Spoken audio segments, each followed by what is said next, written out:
Breaking tonight, the media versus Donald Trump has now become the media versus the president-elect. And it's on after more than a dozen news groups join forces to issue a West. And welcome to the Kelly File, everyone. I'm Megyn Kelly. The fight between the media and the new administration, as it's being assembled, ramped up sharply today with Mr. Trump and his team pushing back on reports that his transition is veering off course, with just 64 days left until he becomes president. Then the media fired back with a warning from journalists after Mr. Trump ditched the reporters and slipped away for a trip to dinner in New York at the 21 Club with his family. And he did not want the reporters tagging along. More than a dozen media outlets then fired off a letter saying, quote, "We expect that you, as the new leader of the free world," how many letters begin like that? "will preserve long-standing traditions that ensure coverage of the Trump presidency. We call on you to commit a protective press pool, commit to one, from now until the final day of your presidency." In moments, we will speak with Jason Miller, who's the communications director for the president-elect, a man who's been mentioned as a possible press secretary. And then we will speak to Hadass Gold, media reporter for Politico, who has been covering all of this. But we begin tonight with Trace Gallagher on the latest in this back and forth. Trace?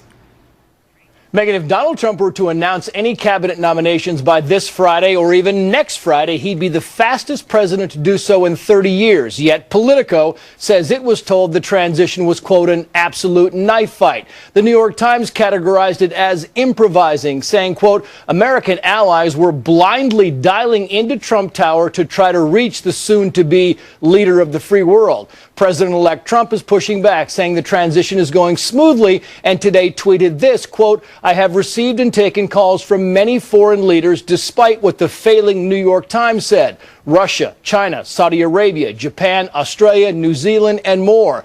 Though it does appear Mr. Trump is having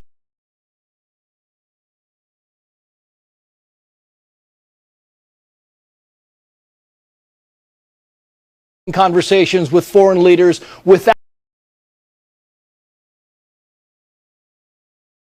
traditional State Department briefings, because the State Department says it has not been contacted by Trump team. But Vice Counsel himself, since I talked, is very happy with how transition is going, and from his perspective, he's been presented with any number of choices within each of the agencies and departments, and he's making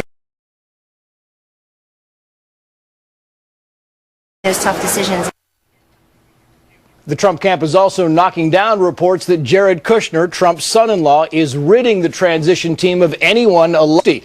Instead, we're told Mike Pence has said the transition team should not include lobbyists, making good on a Trump campaign promise. And just so you know, in 2008, President Obama didn't make a single cabinet announcement until week 3. Nixon, Reagan, Clinton, and Bush 43 waited until week 6. If Trump waits 5 more weeks, the media might have to put reporters at all the restaurants near Trump Tower in case the president-elect sneaks out again. All right, Trace, thank you. Joining me now, Jason Miller. He is the transition team communications director for the president-elect. Jason, good to see you. Megyn, good evening. So, just getting this in my ear. Good Morning America is reporting that Lieutenant General Michael Flynn has been selected as National Security Advisor. Is that true? Formal announcement and a companion on the campaign trail quite a bit, as we've seen over the past few months. But are you denying it? Will you deny it here? I'm saying he'd be a fantastic addition to somewhere to the administration. I'll let the president-elect make that decision. When are we going to get the decision? I'm a huge fan of General Flynn, and I'll leave that any decisions. You think tomorrow? I'll leave that to the president-elect. Okay. All right. It's exciting. Possible news. All right. Knife fight. Allies blindly dialing in to the Trump Tower. Is that true? No, not at all. And I think, I'm not sure certain people are bitter that the election's over, maybe their candidate didn't win. But really, if you took a look inside of Trump Tower right now, you'd see a very calm, methodical plan to go and get our administration put together. And really, the president-elect is bringing some absolute A-listers in to meet with him. Had Senator Jeff Sessions in there today, General Mike Flynn, Eva Moskowitz, who's a charter school leader. We had Congressman Mike Pompeo, Dr. Tom Price. You look ahead to tomorrow. We have South Carolina Governor Nikki Haley coming in to meet with the president-elect, Florida Governor Rick Scott, Ken Blackwell from Ohio. I mean, just some absolute A-listers that are coming in. Some folks will be coming in to give counsel on maybe what an administration should look like and how to form things. Others might be under consideration for certain posts. It's a mystery. Let me ask you, I know you just got off of a conference call. What was that about? So we're doing daily calls with the press corps to talk about what's going on with the president-elect's schedule. So we went through the meetings that Mr. Trump had today. Okay. Went through a little bit. Were they saying, where is he? Did he go back out to dinner? Does he understand? I mean, listen, this is a big deal for the media. I don't know that the American people care that much about it. But in the media world, we get to follow the president and the president-elect pretty much for every waking minute of his entire life. Is Donald Trump going to allow that? Well, of course, we're going to form a protective pool, and there'll be the press that'll be covering him during his time as president. We'll have start moving toward that even before he's sworn in on January 20th. So you're going to do the traditional protective pool that we've seen with other presidents, including Barack Obama? We'll form a pool. The exact construct will get ironed out over the. So it might not be quite as. They might not have the same access. So our goal is to make sure that the president-elect that the press knows what's going on within the White House, and that we have a line of. The one thing is in the press corps that, quite frankly, never will be happy, as I said earlier today, unless they know if he's having fish or chicken for dinner, and they're sitting right next to him at the dinner table. I think there has to be a little bit of a degree of some boundaries and respect. Plus, you can't get into the 21 Club unless you're wearing a jacket. And, usually as the press, you just kind of like, what would they say about this? It'd be like, cover up for the love of... I've never gotten the invite, so... You're looking good for the next one. Wait, I have Hadass Gold coming up, but I really want to ask you, because you were the one who you had a special role on election night. Well, I had a lucky role, I think that might be, and I had the opportunity to inform the president-elect that he had been, that the AP had called the race and he was going to be the next president. It was kind of at the moment, I didn't quite realize it, but then afterwards I realized that was kind of a special thing. It was very cool, and we were waiting. Some folks had called Wisconsin, and some had called Pennsylvania.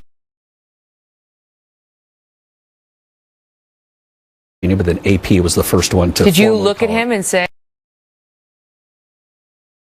"Hey, Mr. President-elect"? I mean, did you get to actually use that language? I'm not sure exactly. I think it was something along the lines of "Holy!" Like and I think it was just kind of a shock for people that work so hard. It was pretty cool. Well, we heard from Brad last night, who explained that he's the data guy, and he knew. He's like, I've been telling him all along, for weeks at least, that he was going to win, but.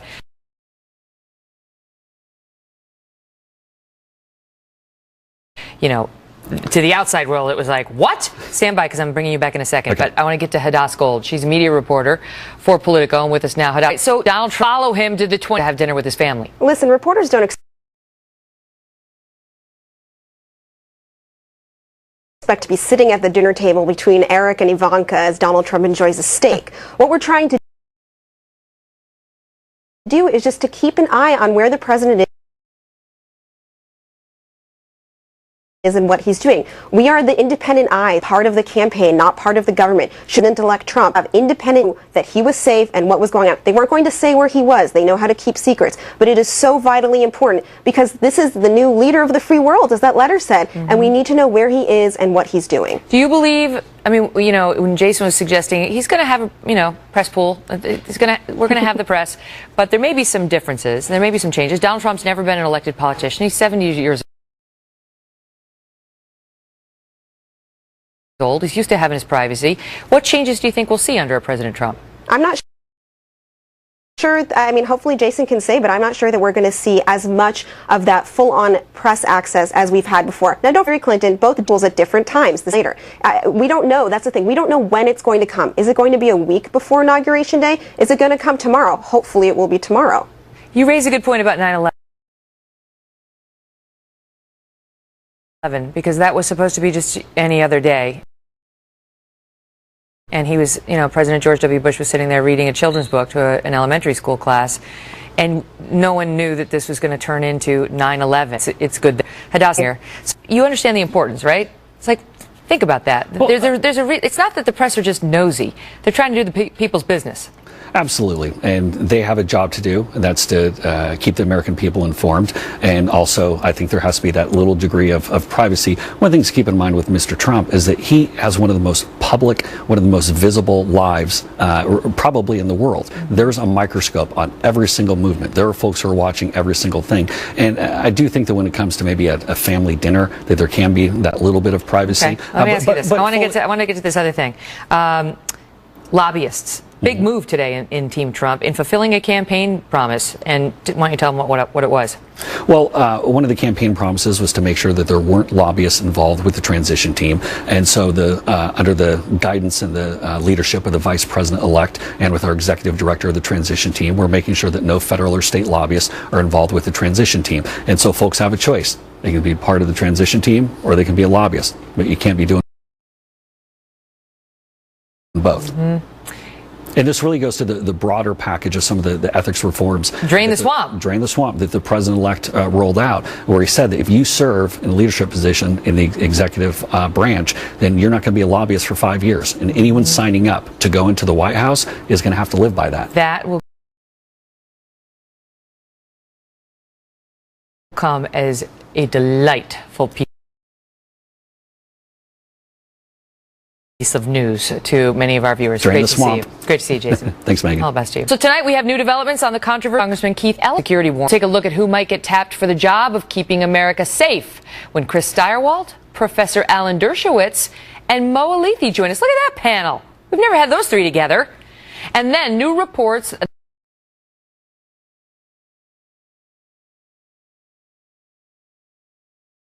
that the Trump administration is taking a look at the idea of a national Muslim registry. New York City Mayor Bill Deblasio is vowing to battle that idea with President tremendously. And in fact, for a period of time, a long period of time, and they'd like to do it again, they turn their back whenever he speaks.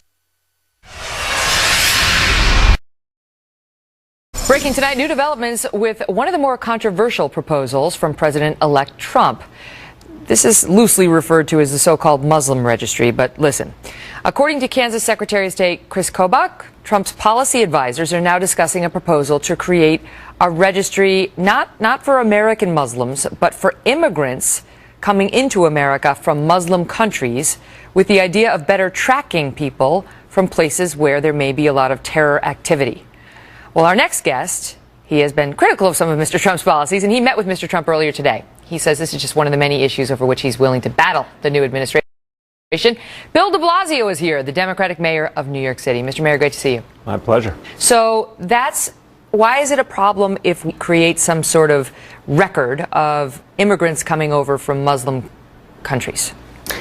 It's a problem because it doesn't conform with our American constitutional values and our respect for all religions. If you say we're looking at people with a specific issue in their background, specific indicators that might be an issue of concern, that's a certain propensity to an issue. We're going to look at those countries with extra care. Okay, but to say we're going to treat people of a certain faith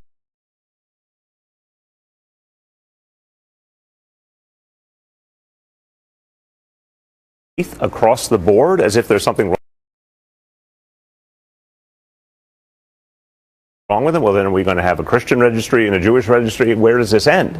The Constitution of the country. You can't just say but from region where there's Yemen. But that I'm saying if there's a particular hometown where there's been an issue or people again, you got to really thread the needle. I think you need to know the facts, not you personally. I'm saying one needs to know the facts.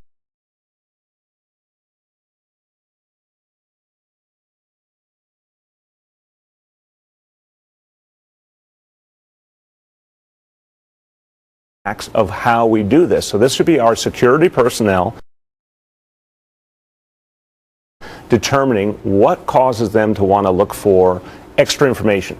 But I'll tell you perspective. In fact, one thing I talked about is a very different Muslim country than Syria or Morocco.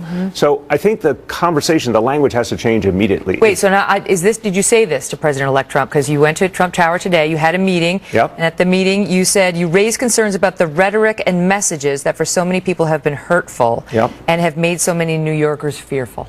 I expressed to the president-elect that a lot of people in his hometown were very, very worried about what was going to happen to them and their family. And that a lot of people felt that there wasn't a place for them in his vision. And I say it respectfully. I will say it was a constructive meeting in the sense of a real give and take. You think he got that? He heard you? I don't want to speak for him. I think, we had an hour-long dialogue, and it was a candid dialogue, and it was a very substantive. What do you want him to fear? To come out and for all that American Muslims are going to be treated with the same respect as all other Americans, and people who want to come here are going to be looked at for who they are individually, not because of their faith. And we're not going to classify there's 1.6 billion Muslims in the world, every one of them individual and different. If we have a concern about someone, it has to be an individual and specific concern. Let's talk about illegal immigration, because several mayors throughout the country are saying they will not comply if Donald Trump tries to crack down on sanctuary cities or sanctuary city type policies. Today, you were asked about some local reports that suggest you've said you will delete any city records for people who have applied for a New York State ID that would be given to some people who are undocumented or have limited documentation. What's the truth on that? I mean, will you delete those city records? Are you going to try to protect them like that? We are looking at that situation. Here's the truth. When we went and set up our own municipal ID card, which almost 1 million people have now. For undocumented? For everyone. Okay. For everyone. But many undocumented people want it because they had no other ID that they could use to go to visit a loved one in the hospital, to go see their children's school and get in to see their teacher, to get a lease, to get a bank account. We thought a city that has 500,000 folks who are undocumented, we needed some way to give them an opportunity to be able to go. If the Trump administration comes in and says, I want that list, I want to see the records. And we're going to make that decision well in advance of the administration coming in. But here's the thing. We never asked people their documentation status to begin with when we gave them the ID. They had to prove who they were. So you don't have the information? We don't ask them overtly. We have information about who they are as individuals, but not their documentation status. But the bigger point to the dialogue today is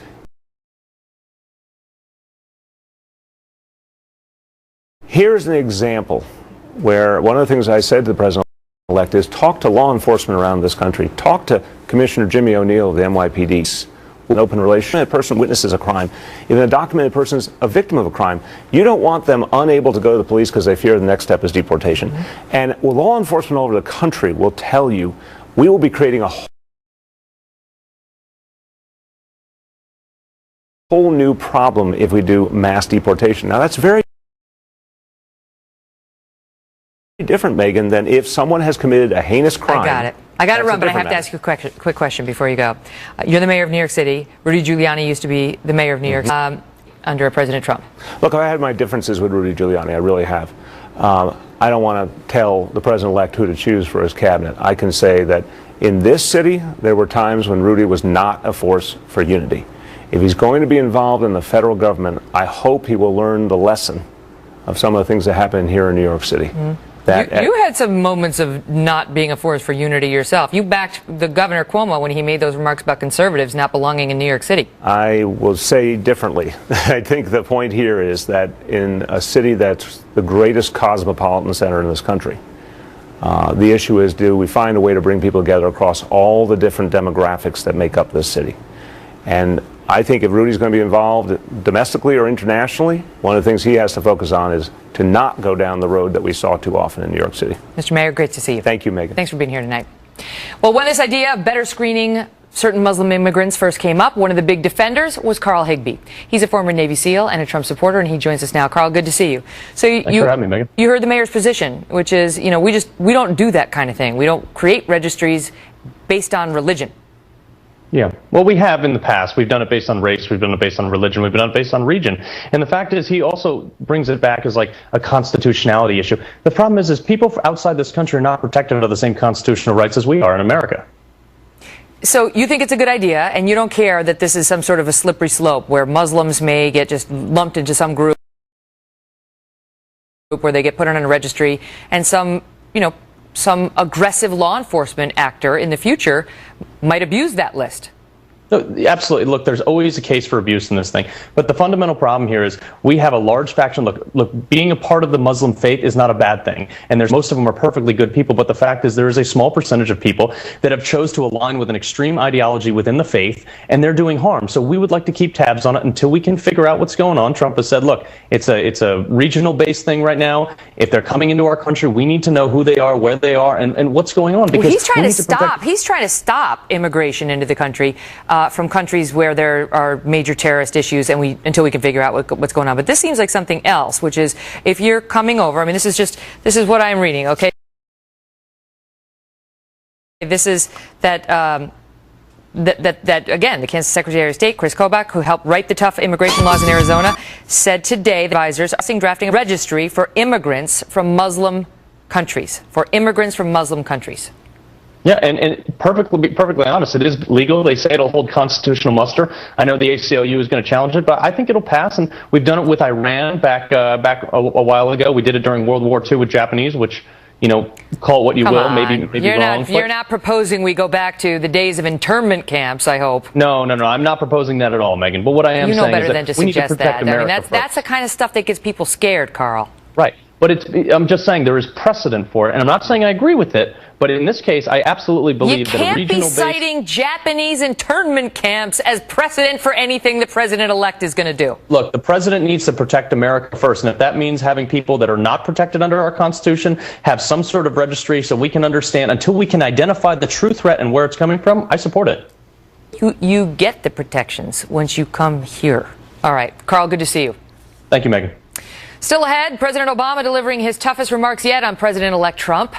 Chief Washington correspondent James Rosen has all the fallout. Plus, lots of questions around who will be the next DNC chair and why the chance it could be this congressman is causing some major controversy. Next.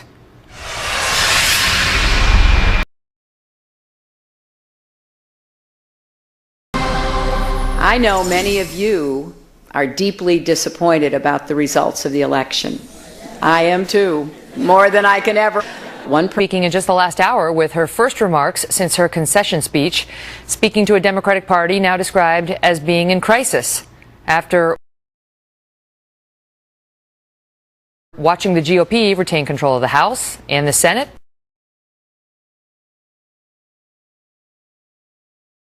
And then, of course, win the White House. With DNC interim Chair Donna Brazile in hot water after multiple WikiLeaks revelations, it now looks like the party may need a new. And this man, Congressman Keith Ellison. To become the next Democratic Party chair, Minnesota Congressman Keith Ellison says his focus will be to champion the challenges of working families and give them a reason to show up at the polls in 2018. Ellison, the first Muslim elected to Congress, already has support from the party's left, including Senators Bernie Sanders and Elizabeth Warren, and by the party establishment going minority leaders, all of whom believe Keith can reach out to working-class white voters who went for Trump. But the congressman's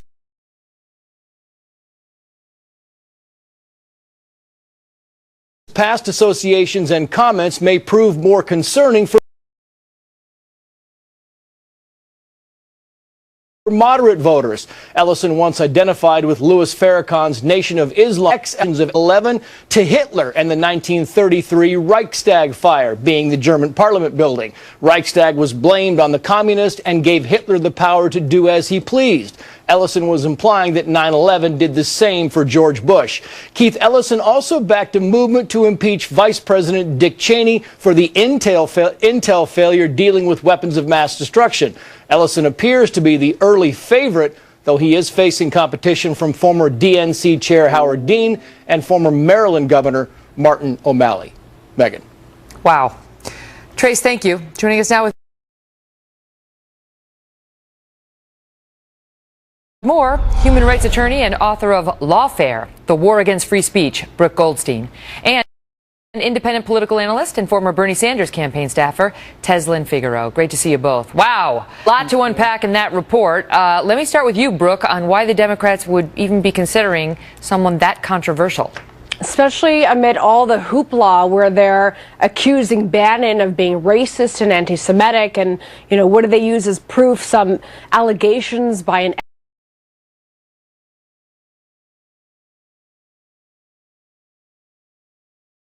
ex-wife and divorce documents, and yet they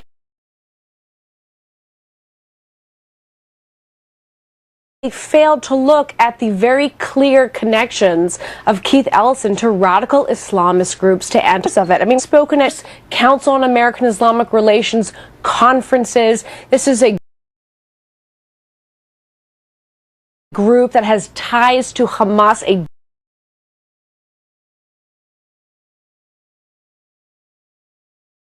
designated terrorist group. He's spoken 3 times for the Islamic Society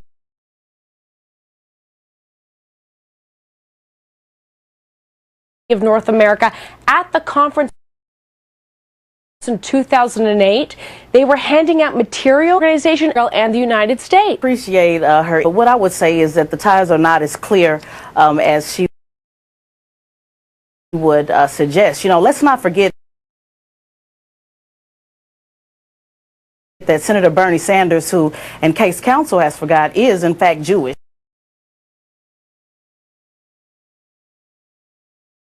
Was the one that actually nominated the congressman to be there. Secondly, this is someone far left, what we call alt-right.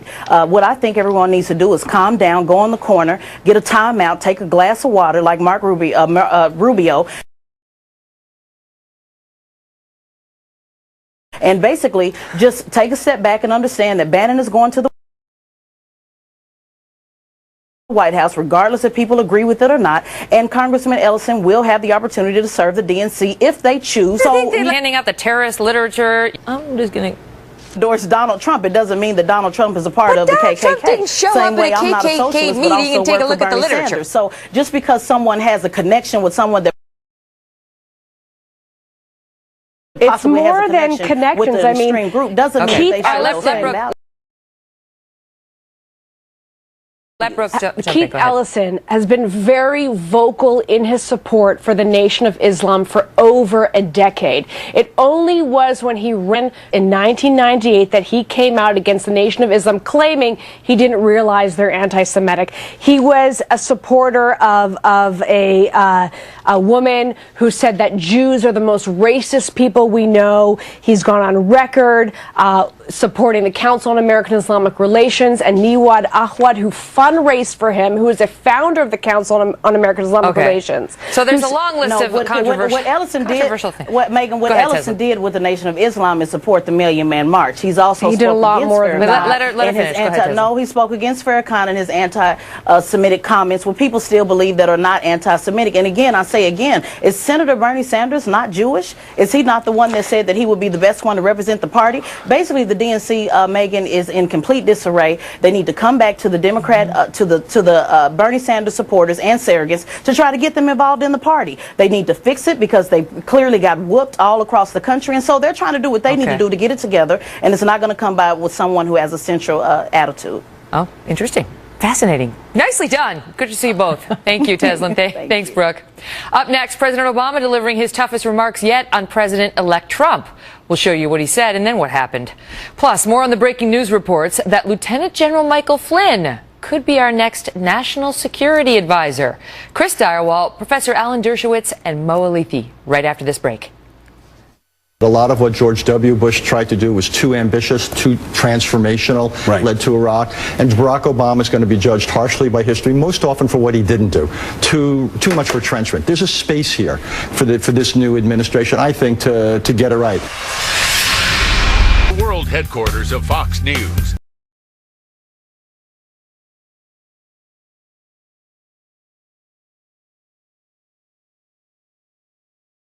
It with Megyn Kelly.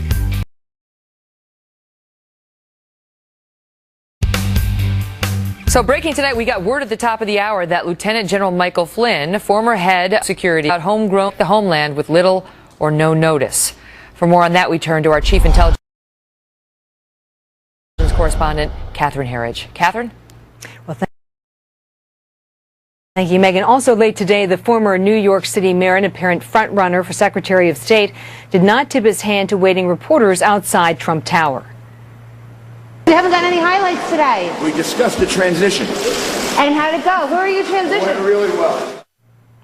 While supporters cite Giuliani's integrity and his steadfast leadership during the 9/11 terrorist attacks, critics say Giuliani lacks former foreign policy experience and he may have conflicts with his business. The other leading candidate for Secretary of State is John Bolton, who has deep diplomatic ties, having spent 4 years as UN ambassador under President George W. Bush. But the Senate refused to confirm Bolton, and he got the job through a recess appointment. Republican Senator Rand Paul, a former presidential candidate himself, is speaking out tonight against both. Quote, "I'll do whatever it takes to stop someone like John Bolton being Secretary of State," Paul said. "I don't know how a President Trump could appoint someone who's diametrically opposed to everything Donald Trump ran on. Some of that goes for Giuliani as well." A 7-term Republican Congressman Mike Rogers is also out having after criticism. His House Intelligence Committee report on the 2012 Benghazi terrorist attack was incomplete. The congressman also faced allegations of a conflict between his senior staffer and Clinton's closest aides, a charge he has denied. And a senior Senate Republican, John McCain, seems to be sending a strong signal to Trump tonight that any effort to reset relations with Russian President Vladimir Putin, a former KGB agent, would be, quote, an unacceptable price for a nation that has stood against tyranny, Megan. Catherine, thank you. You're welcome. Joining us now with more.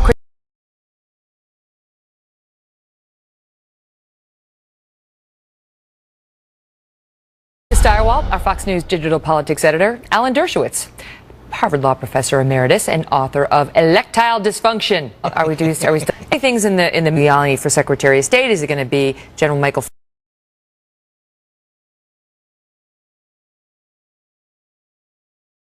Flynn for National Security Advisor? Who's going to be the Attorney General? Steyerwalt, in your view, which of these is the most potentially controversial that we're looking at? Well, Flynn fit. He makes them itchy. They do not necessarily get along real well, and Flynn has been cantankerous with the brass. So him being at the White House and NSA is a good fit. He can advise Trump, but he doesn't have to run day to day. He's not at the Pentagon.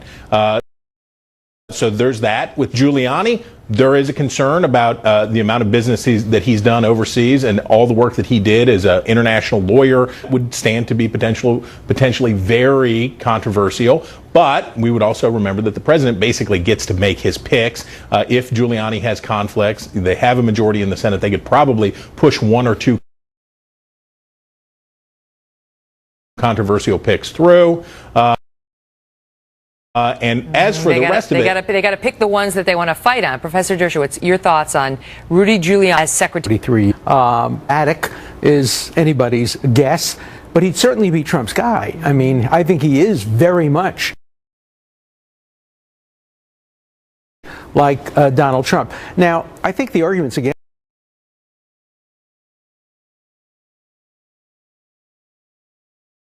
them are very inconsistent. They say he doesn't have enough foreign experience, yet he has too much foreign business. So you can't have it both ways. When he was general in U.S. the president gets his man. The president doesn't get a Supreme Court justice, right, but he gets his cabinet. There's a strong presumption, and I think if Rudy got nominated, the Democrats would make a fuss about it, but I don't think they have enough to stop it. But here's the scary thing, if you will, Mo, according to Donald Trump's detractors. They say there's one guy who bailed from the he was a leading voice of opposition to Trump during the campaign, and this guy has said, look, they view these jobs as lollipops, and he came out and said, especially when it comes to national security, you need to have people who know what they're doing and not people who just received a lollipop. Your thoughts? Yeah, I think that's right, and I agree with the professor that the president traditionally gets the person they want, that every now and then there's a person that there's a big fight over. We'll see who that person is in this transition. But the president is entitled to get who they want. What worries me? Can you stand Ambassador John Bolton as possible Secretary of State if he doesn't choose Rudy? But this is what worries me, is I have no idea what Donald Trump wants to do. I have no idea how he's going to govern. And when you listen to the names that he's talking about, it highlights a significant amount of inconsistencies between some of the things he said he wanted to do during the campaign and some of the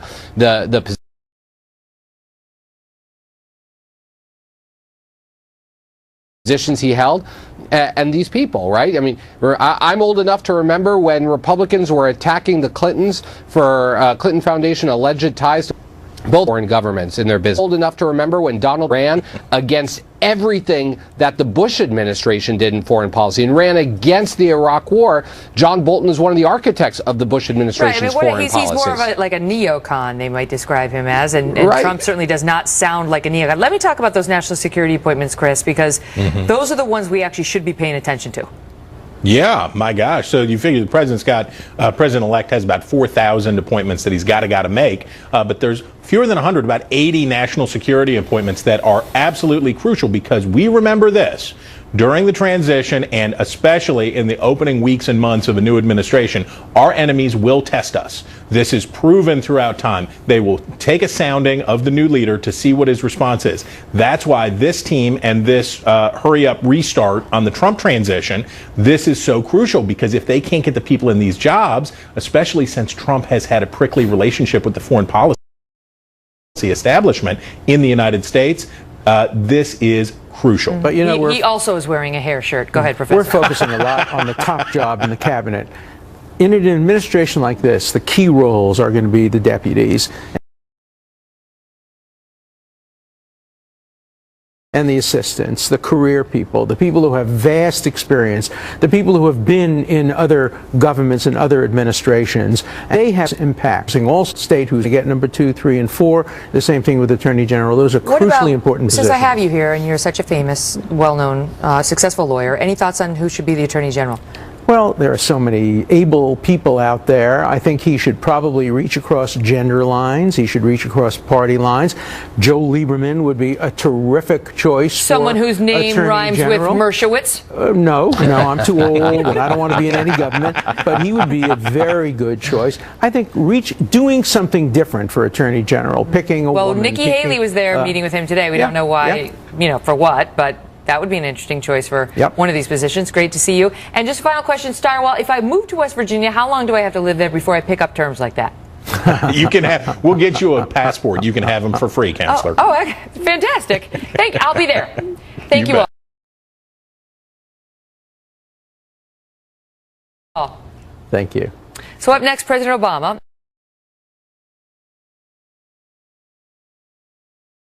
And what he said today about President-elect Donald Trump.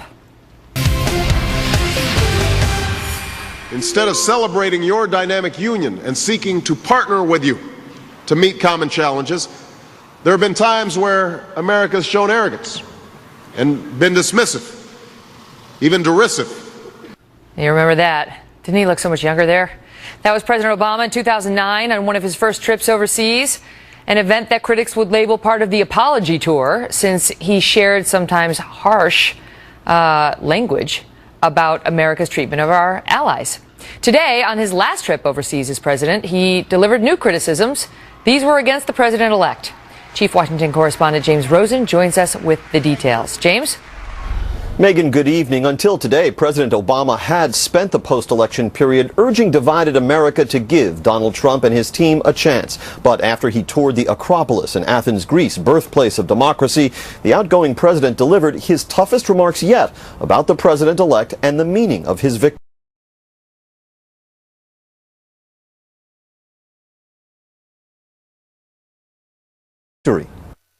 As you may have noticed, the next American president and I could not be more different. Pictures clash. A comfort in nationalism or tribe or ethnicity or sect.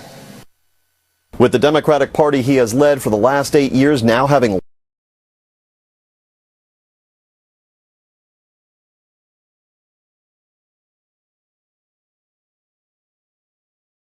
lost the White House, remaining in the minority in both